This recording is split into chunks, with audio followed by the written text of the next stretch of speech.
नमस्कार। Welcome to Bodhisattva Institute. मैं सोनू मानव, chemistry expert. आज आपसे डिस्कस करता हूं केमिकल प्रॉपर्टीज ऑफ ईथर। तो देखिए, अल्कोहल की जो हमारी ये सीरीज चल रही है, अल्कोहल, फिनोल एंड ईथर, अब इसमें हम बिल्कुल अपने लास्ट पड़ाव पर आ गए हैं, वो है ईथर।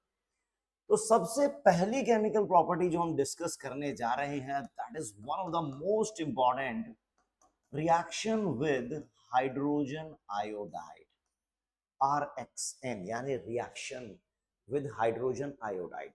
इसमें आप हाइड्रोजन आयोडाइड ले लीजिए या HCl ले लो या HF ले लो, इससे कोई फर्क नहीं पड़ता। अगर हम जनरल बात करें तो ये HF हम कर लेते हैं, HX कर लेते हैं, जिसमें HF, HCl, HBr and HI सबसे इंपॉर्टेंट है। इसमें जो सबसे ज्यादा वर्ल्ड वाइड फेमस है, that is reaction with HF। देखिए, सीन ये बनता है कि जब हम अनसिमेट्रिकल ईथर ले रहे हैं और उसको हाइड्रोजन आयोडाइड के साथ रिएक्ट करा रहे हैं, तो प्रोडक्ट क्या होगा। देखिए, ईथर्स में क्योंकि ऑक्सीजन के पास कहीं ना कहीं लोन पेयर है, और लोन पेयर की वजह से ईथर जो है, they behave like a Lewis base. वो एक लुईस बेस की तरह बिहेव करते हैं। और एसिड क्योंकि एच आयन देगा और एच आयन है लुईस एसिड, तो यहां पर सीन ये बनना चाहिए कि इनका हो जाए प्रोटोनेशन। चलिए, इसी बात पे हमने किया प्रोटोनेशन, और ये मिल गया हमें ऑक्सोनियम आयन। कौन सा oxonium ion? Ethyl methyl oxonium ion. अब बात ये आती है कि दोनों तरफ एल्काइल या तो प्राइमरी है या उससे भी कोई छोटा लगा हुआ है, तो अब I माइनस कहाँ अटैक करेगा? अब दो तरीके हैं हमारे पास।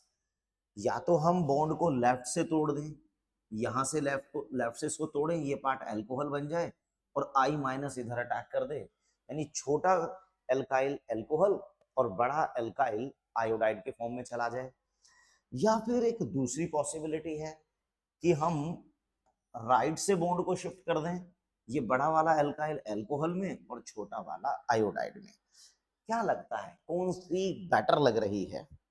देखिए, अब क्या होता है, जब भी एल्काइल ग्रुप प्राइमरी या सेकेंडरी हो, तो हमें SN2 मैकेनिज्म के थ्रू प्रोसीड करना चाहिए।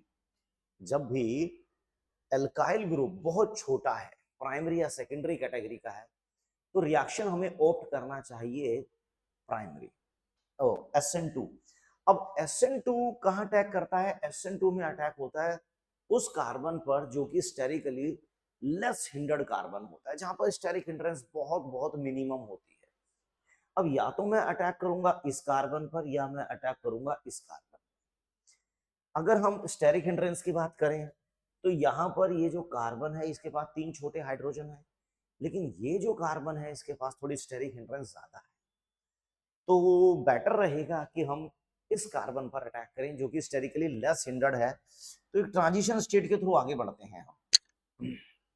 देखिए, हम एक ट्रांजिशन स्टेट के थ्रू आगे बढ़ते हैं कि ये जो कार्बन है जिस पर 3 हाइड्रोजन, 1, 2, 3, ये जो ग्रुप है,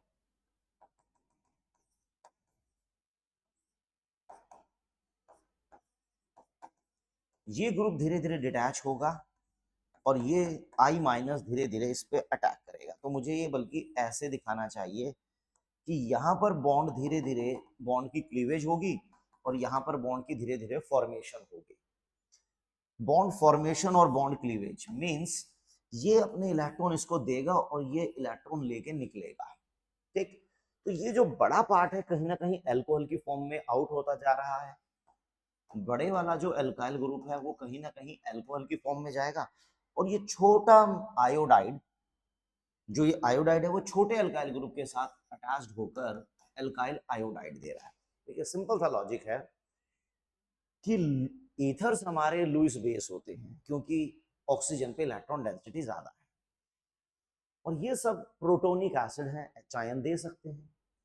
अब एच आयन कहाँ अटैक करता है? जहां इलेक्ट्रॉन डेंसिटी ज्यादा होती है।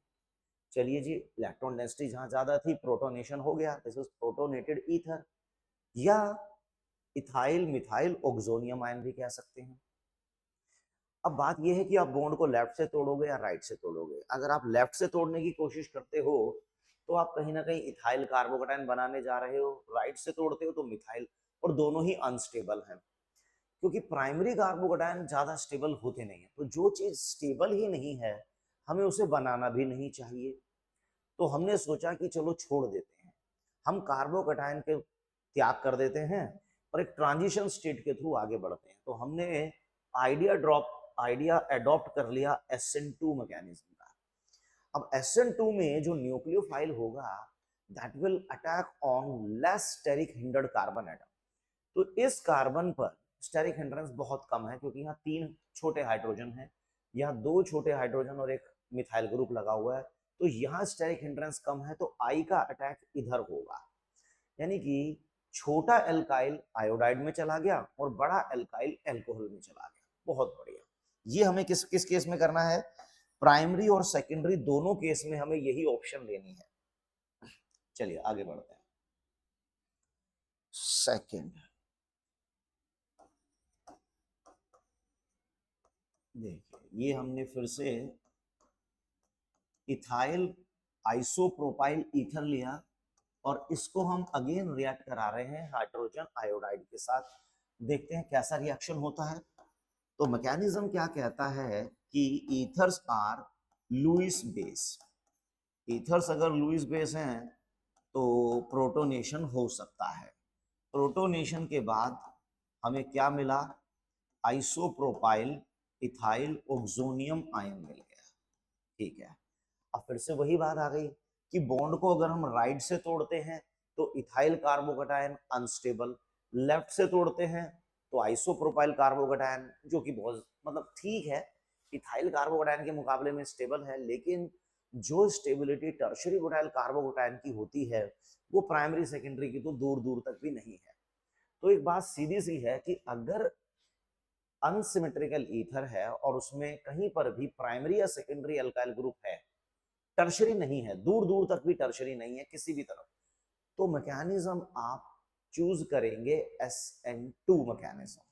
यानी कि I माइनस का जो हम अटैक करेंगे वो SN2 के थ्रू करेंगे, और SN2 कहता है कि अटैक होगा लेस स्टेरिक हिंडर्ड कार्बन पे, या तो इस पे या इस पे। यहाँ 2 हाइड्रोजन मिथाइल हैं, यहाँ 1 मिथाइल 2 एल्काइल हैं, यहाँ स्टेरिक हिंड्रेंस ज्यादा है, तो अटैक हमें करना चाहिए इस कार्बन पर। तो अपन क्या करते हैं, CH 2 हाइड्रोजन हो गया और 1 मिथाइल हो गया। अब इसके साथ ये पूरा ग्रुप OH दिस एंड ये आइसोप्रोपाइल, और ये जो I माइनस है ये अटैक कर रहा है। लेकिन कहानी ऐसे तो होती नहीं। इसमें कहानी कैसे आगे बढ़ती है कि बॉन्ड फॉर्मेशन धीरे धीरे होती भी है और बॉन्ड क्लीवेज भी होती है। बॉन्ड फॉर्मेशन और बॉन्ड क्लीवेज यहाँ पर दोनों साइड बाय साइड चलती हैं, जिसकी वजह से ये एक ट्रांजिशन स्टेट हमें देखने को मिलती है। ठीक है, जो कि इमेजिनरी होती है, जिसको आप आइसोलेट नहीं कर सकते। तो इसका मतलब फिर से वही बात हो गई कि जो छोटा एल्काइल ग्रुप होगा वो तो एल्काइल आयोडाइड में चला गया, और जो बड़ा एल्काइल ग्रुप है वो अल्कोहल में चला गया वाया मैकेनिज्म SN2। इसका मतलब ये हुआ जब तक ऑक्सीजन के लेफ्ट या राइट में हमें टर्शरी एल्काइल ग्रुप ना नजर आए, प्राइमरी और सेकेंडरी हैं, तो हमें मैकेनिज्म SN2 को ही यूज करना चाहिए। लेकिन अगर टर्शरी है तो फिर हम क्या करें? चलो टर्शरी को भी देख लेते हैं भाई, नाराज हम किसी को करते नहीं कभी भी। देखिए, this is tertiary butyl methyl ether, tertiary butyl methyl ether. हम इसको रिएक्ट करा रहे हैं हाइड्रोजन आयोडाइड के साथ। तो देखिए, मैकेनिज्म के बिना तो कभी बात बन ही नहीं सकती। तो ये हमने लिया मिथाइल टर्शरी ब्यूटाइल ईथर और ये हमने कर डाला प्रोटोनेशन। चलिए अटैक हुआ और ये हमें मिल गया tertiary butyl methyl oxonium ion, tertiary butyl methyl oxonium ion. देखिए, जब ऑक्सीजन के एक तरफ लेफ्ट या राइट कहीं पर भी आपको टर्शरी अल्काइल ग्रुप नजर आ जाए या कोई ऐसा ग्रुप नजर आ जाए जो रेजोनेंसली बहुत स्टेबल कार्बोकेटायन बना सके, तो हमें SN1 को फॉलो करना चाहिए। अब यहाँ पर जो I माइनस का अटैक है, हम वो SN1 के थ्रू अब जाएंगे। SN1 का मतलब है कार्बोकेटायन के थ्रू जाएंगे। तो चलिए हम कार्बोकेटायन के थ्रू चल लेते हैं खचाक। अगर हम कार्बोकेटायन के थ्रू गए तो ये छोटा पार्ट तो एल्कोहल की फॉर्म में चलो निकल गया, लेकिन अब जो बड़ा पार्ट मिल रहा है एल्काइल का, वो तो कार्बोकेटायन बना ना, वो कार्बोकेटायन बना। अब ये I माइनस इधर अटैक कर देगा और ये आ गया आपके पास टर्शियरी ब्यूटाइल आयोडाइड। यानी कहानी अब बदल गई, कहानी बदल गई कि बड़ा पार्ट जो एल्काइल का था वो आयोडाइड के साथ चला गया और जो छोटू पार्ट था वो अल्कोहल के साथ चला गया। लॉजिक बिल्कुल सिंपल है, लॉजिक बिल्कुल सिंपल है कि जब तक एल्काइल ग्रुप टर्शरी नहीं है हम SN2 को फॉलो करते हैं, लेकिन अगर एल्काइल ग्रुप टर्शरी आ जाए तब हम SN1 को फॉलो करते हैं, क्योंकि SN1 के लिए कार्बोकेटायन इंटरमीडिएट बनेगा और टर्शरी ब्यूटाइल कार्बोकेटायन तो बहुत ज्यादा स्टेबल है, even it is more stable then benzyl carbocation, allyl carbocation सबसे ज्यादा स्टेबल होता है टर्शरी ब्यूटाइल कार्बोकेटायन। तो ये बनेगा तो I माइनस अटैक कर देगा, नो प्रॉब्लम। क्लियर है? चलिए एक और क्वेश्चन लेते हैं।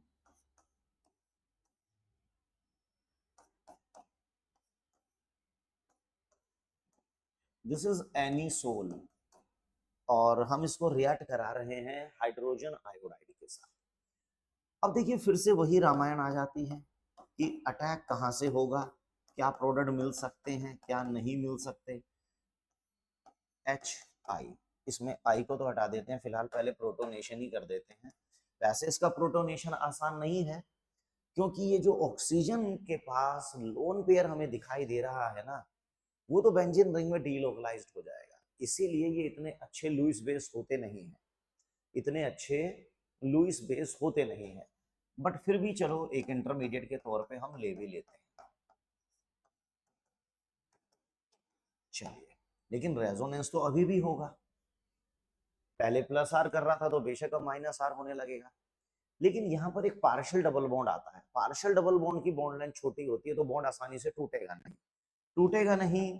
तो यहां से अगर बॉन्ड नहीं टूटेगा तो फिर से वही चीज हो जाएगी, SN2 के वाया वाया SN2 हम आगे बढ़ेंगे, जैसे जैसे ये इलेक्ट्रॉन इसके पास जाएंगे वैसे वैसे I मिथाइल पे अटैक करेगा।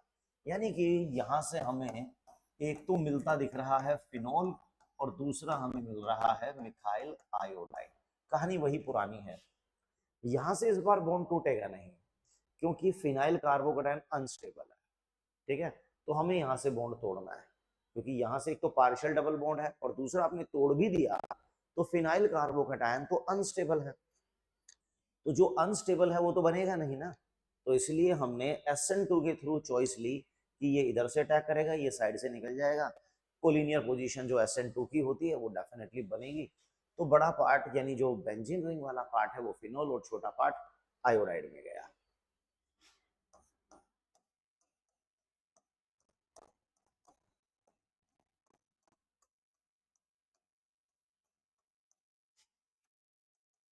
देखिए हाइड्रोजन आयोडाइड अगेन, ये है benzyl phenyl ether, benzyl phenyl ether. अब हमने चलो मैकेनिज्म जो कहता है कि चलो पहले तो हम इसका प्रोटोनेशन ही करेंगे, चलिए हमने कर डाला प्रोटोनेशन, प्रोटोनेशन के बाद ये आ गया बेंजाइल फिनाइल ऑक्सोनियम आयन। अब कहां से बॉन्ड की क्लीवेज हो, आई कहां पर अटैक करेगा।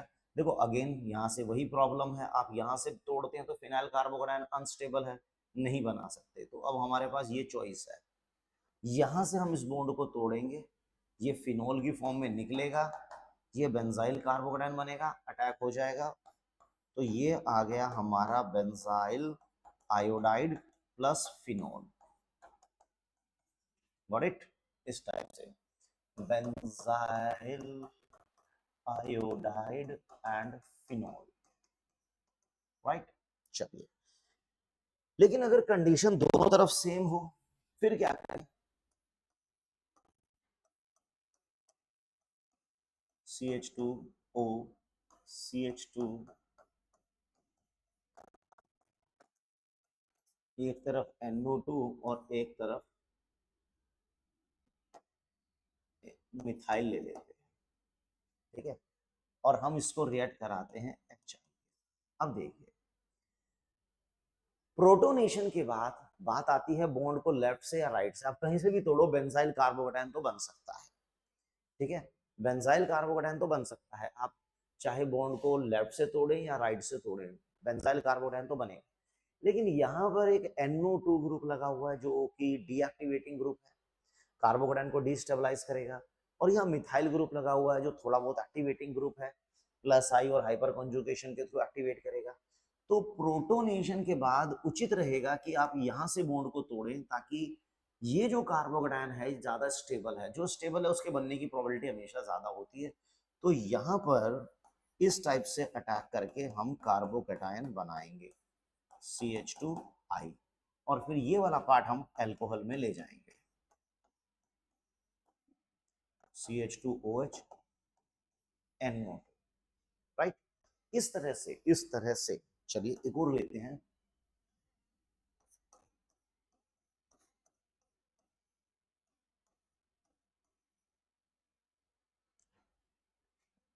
CH2, CH3, चलिए HI,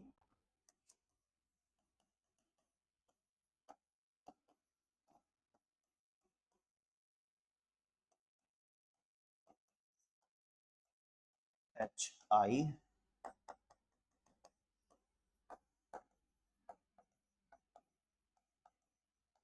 और HI एक्सेस में है इस बार, तो चलो यहाँ पर भी एक्सेस में ले लेते हैं क्योंकि ये तो हमने पहले कर ही लिया है ना। देखिए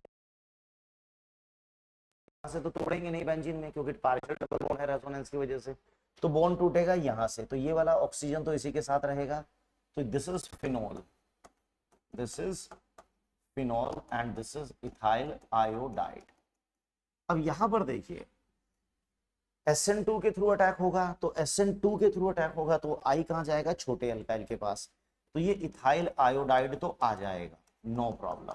लेकिन ये पार्ट आया था आइसोप्रोपाइल अल्कोहल, और क्योंकि HI एक्सेस में है तो आइसोप्रोपाइल अल्कोहल भी जो बीच में बना होगा ना, आइसोप्रोपाइल अल्कोहल भी वो HI से रिएक्ट करके दोबारा आयोडाइड में आ जाएगा। यानी अगर हमने हाइड्रोजन आयोडाइड एक्सेस में ले लिया तो हमें दोनों ही अल्काइल ग्रुप जो मिल रहे थे, लेफ्ट और राइट में थे हमारे पास, वो आयोडाइड में जा रहे हैं। यहां पर भी ऐसा ही कुछ होगा। चलो ये तो सिमेट्रिकल ईथर है, एक तो आयोडाइड बनेगा ही बनेगा, लेकिन जो दूसरा पार्ट अल्कोहल का बनेगा वो भी HI से रिएक्ट करके अगेन आयोडाइड में अपने आप को कन्वर्ट कर लेता है, राइट।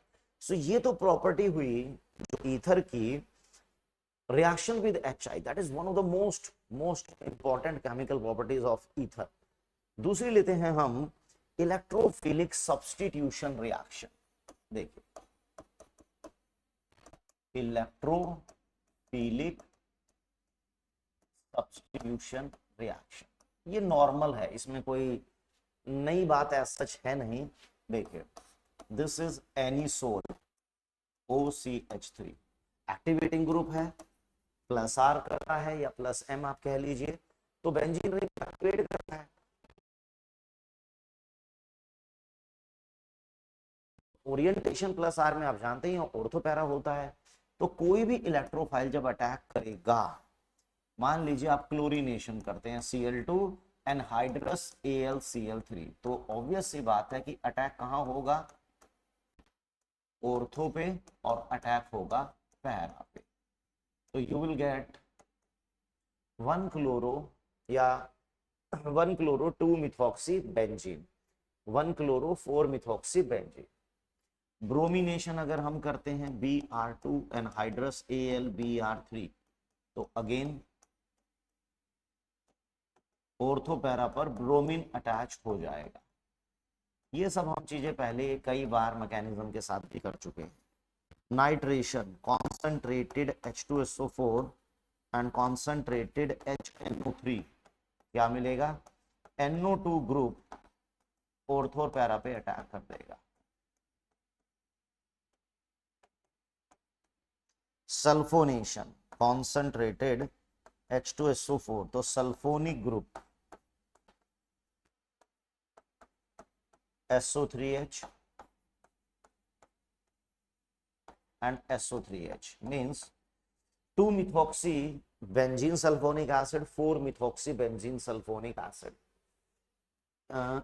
इधर कर देते हैं हम Friedel craft alkylation, aluminium chloride, anhydrous aluminium chloride. तो अगेन ऑर्थो पैरा का मिक्सचर आ जाता है, ये ortho para and this is ortho para. Acylation और ले लेते हैं, नाराज करना नहीं है किसी को भाई। Acyl chloride, anhydrous aluminium chloride, acylation कर देते हैं, अगेन ऑर्थो पैरा का मिक्सचर आ जाता है। This is 2-methoxy acetophenone and this is 4-methoxy acetophenone। तो ये कहानी हो गई ईथर में इलेक्ट्रोफिलिक सब्स्टिट्यूशन रिएक्शन की। देखिए ईथर जो होते हैं ना, काफी ज्यादा वोलेटाइल कंपाउंड है, क्योंकि कोई हाइड्रोजन बॉन्डिंग तो इनके अंदर होती नहीं, धूप में रख दो बहुत जल्दी उड़ जाते हैं, एक्टिवेटिंग ग्रुप होते हैं। तो जितने भी इलेक्ट्रोफिलिक सब्स्टिट्यूशन रिएक्शन आप कर रहे हैं वो सब ortho para ortho para ortho para ortho para, कोई दिक्कत नहीं है। सो ये कहानी हमारी यहीं पे खत्म करते हैं। केमिकल प्रॉपर्टीज ऑफ ईथर, जिसमें reaction with HI, that is very very important. Electrophilic substitution normal है but reaction with HI is very important. Generally CBSE में, JEE में, नीट में बहुत क्वेश्चन, हर बार ईथर से जो क्वेश्चन आता है जनरली वो रिएक्शन विद HI ही आता है। तो चलिए अल्कोहल की हमारी ये सीरीज ईथर में आके अभी फिलहाल यहाँ पर हम इसको ब्रेक लगाते हैं। मिलते हैं नेक्स्ट वीडियो में, टिल देन गुड बाय। पढ़ते रहिए, आगे बढ़ते रहिए। Thank you very much.